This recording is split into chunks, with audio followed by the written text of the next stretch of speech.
आसमान से आया सुंदर पंखों वाला घोड़ा और दो डायनासोर के सुंदर बच्चे, और बच्चों ने लिया अपने बाप की मौत का बदला। एक जंगल में वीरू नाम का एक शेर रहता था। वो बहुत ही खतरनाक और खूंखार था। वीरू शेर सभी जानवरों की रक्षा किया करता था।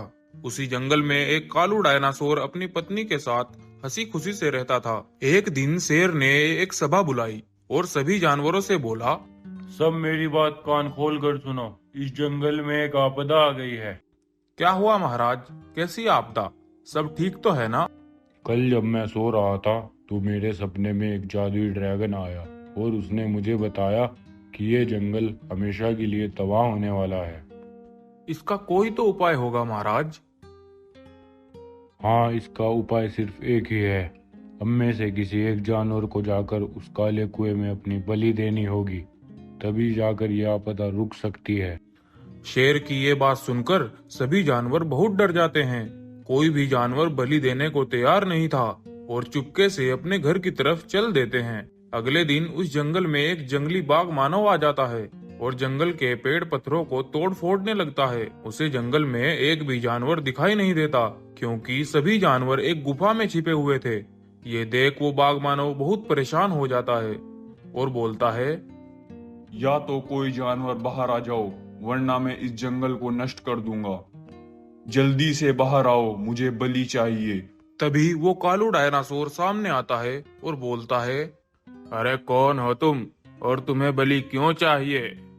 अगले दिन उस जंगल में एक जंगली बाघ मानव आ जाता है और जंगल के पेड़ पत्थरों को तोड़ फोड़ने लगता है। उसे जंगल में एक भी जानवर दिखाई नहीं देता, क्योंकि सभी जानवर एक गुफा में छिपे हुए थे। ये देख वो बाघ मानव बहुत परेशान हो जाता है और बोलता है, या तो कोई जानवर बाहर आ जाओ, वरना मैं इस जंगल को नष्ट कर दूंगा। जल्दी से बाहर आओ, मुझे बलि चाहिए। तभी वो कालू डायनासोर सामने आता है और बोलता है, अरे कौन हो तुम और तुम्हें बलि क्यों चाहिए? मैं इस जंगल के काले कुएं से आया हूँ। उस काले कुएं में एक डायन रहती है, जो बहुत सालों के बाद बलि मांगती है। अच्छा हुआ तुम आ गए। इतनी बड़ी बलि देखकर वो डायन खुश हो जाएगी।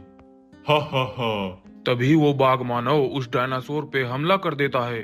डायनासोर भागने की बहुत कोशिश करता है, लेकिन बाघ मानव की शक्तियों के सामने कमजोर पड़ जाता है। तभी वो बाघ मानव उसे मारकर उसको काले कुएं में ले जाता है।